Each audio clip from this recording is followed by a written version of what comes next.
Feminism in 2022 has gone too far.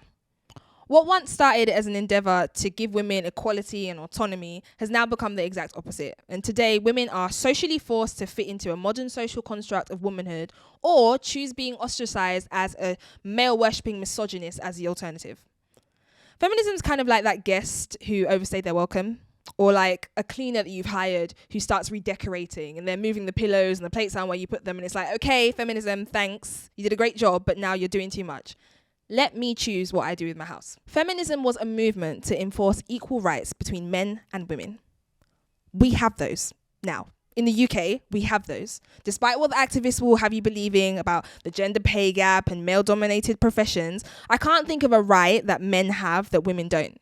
Oh, maybe one. Perhaps something men can do that women can't is walk around the street shirtless with no consequence. Women can't do that.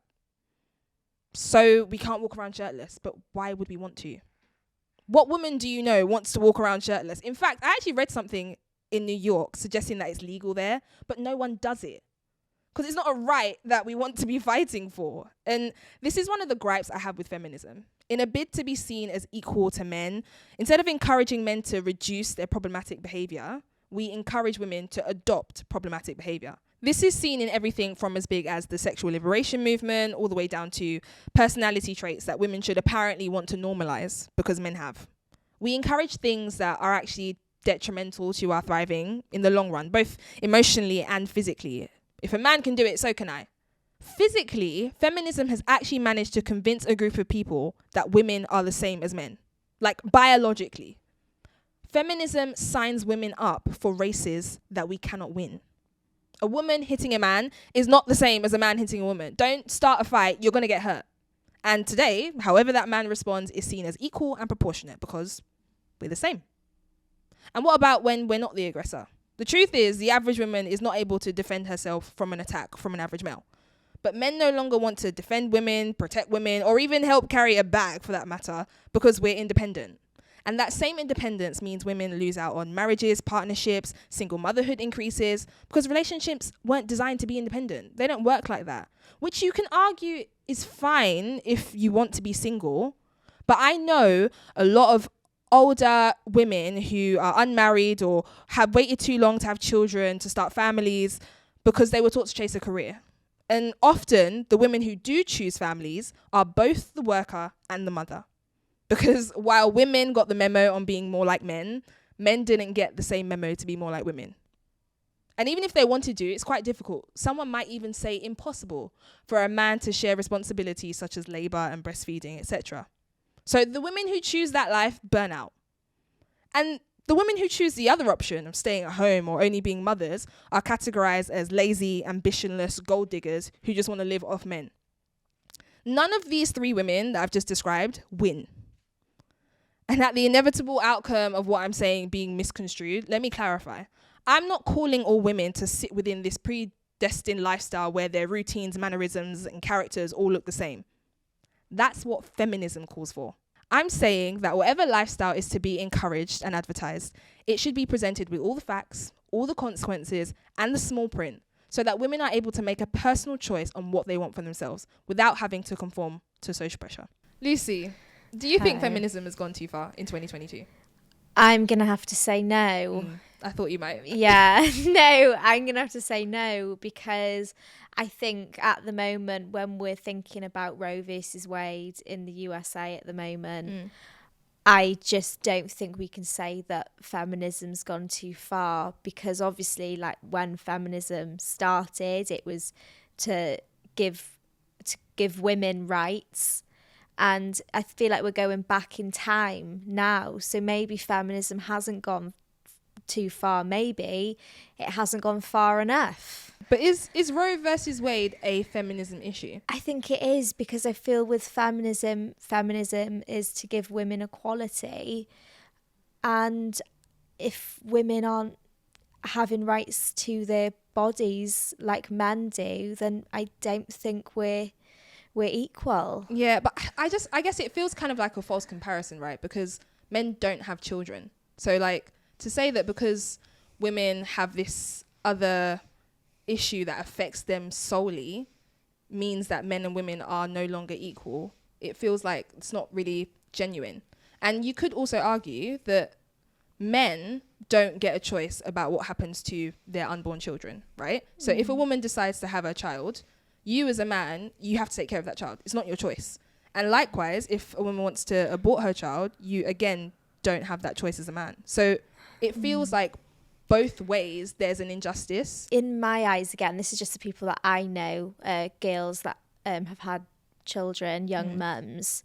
I don't think men do necessarily have to look after their child. I know lots of women that have just had to raise their kids on their own because the men just walk out. And I just think, you know, I think in the USA, when a woman wants to have the right to have an abortion, I just feel when we're saying that they don't even have the right to say, right to choose, I just don't think that feminism has gone too far. In talking about women being able to have that choice, if we like look at other areas where there are choices to be made, it feels like feminism tends to push, instead of having a choice, push towards like the other extreme of like, now you can't be the housewife with the children, you have to be this career person.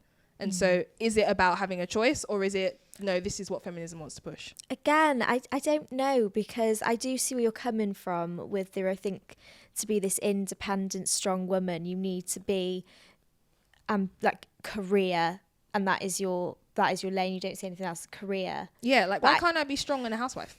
I think that's true. I think you can be strong in a housewife, because I think you know, in this day and age, people overlook the fact that being a full-time mum is probably one of the most hardest jobs out there. To raise a human being is a huge thing, and it's overlooked. But I also think this idea that I think maybe men, when they say, oh, they're a housewife and things like that, I don't know. I think you go back to this whole idea of like the 1950s where the woman stays at home, raises the children, and that's her job, where she's like the husband. That's all she's good for, like being... Yeah, I think it's that sort of idea. But in this day and age, I don't think it's like that. But do you think people, like women are forced to, like no one forces women to stay at home in the UK at least anymore. So is that disparity still there? Like surely feminism has achieved what it wants to achieve. Women can now work where they want to work. No? I just don't feel I don't feel that feminism has gone far enough, because I don't know if it is as black and white as I don't feel like it has done enough yet. What could feminism do further, I guess? I think you see so much about, even within STEM, 14.4%. What's that, like science, technology, engineering, mathematics. There's only 14.4% of women. But is that because women are not allowed to do that, or because they don't want to?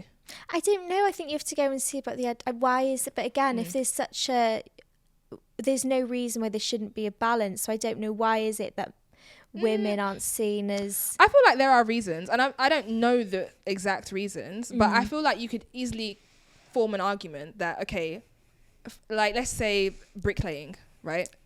I don't want to bricklay. Right, and I know a lot of my female friends don't want to bricklay, right? Yeah. So in that, you could argue that, okay, maybe a lot of women don't want to bricklay, so that's why it's kind of skewed more towards men. But the women who want to bricklay, they go and bricklay. Yeah.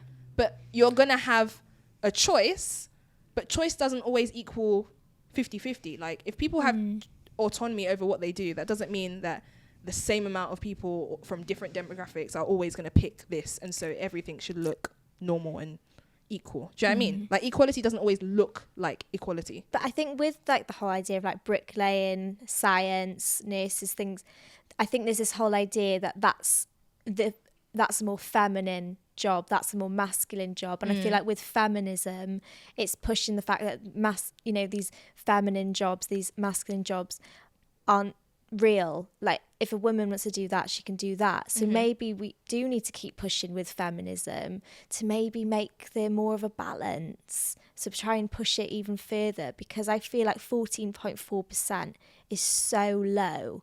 And that's for STEM, you said, right? Yeah, with STEM. So surely we can get that pushed up. So no, I think we can still push to get things more balanced. I think that's why feminism still hasn't gone far enough, because I don't feel like there's a balance there. I feel there's a reason for why women aren't entering STEM, and I think it's because they're being pushed into more, like, I don't, more feminine I job. know. I think you could have had, or I would have possibly been more open to that argument maybe like 5-10 years ago. But like what I see is not evident. Like I am in the architecture industry and it's pretty much 50-50 when you look at the stats. But obviously that's just one industry. But I guess I'll put this to you, right? So let's say, hypothetically, everyone had an equal choice, right? So we all agreed, like, yep, everyone has an equal choice. If it did skew to one side, would that be an issue? Or is it okay? So if everyone has an equal choice. Yeah. So let's say we got to this place in 2025 and everyone is now, there's no pushing to this or that. Like everyone is just like, yep, pick what you want to do. And then we saw 70% of women choose this field or 70% of men choose this field. Would that be okay? I don't know. I guess if it was equal choice, then maybe yes. But at the same time, I just don't know, because I just don't know if it's realistic. I just don't think that would ever happen. I mean, that's fair enough point. Yeah. But yeah, maybe you can let us know what you think. Has feminism gone too far in 2022?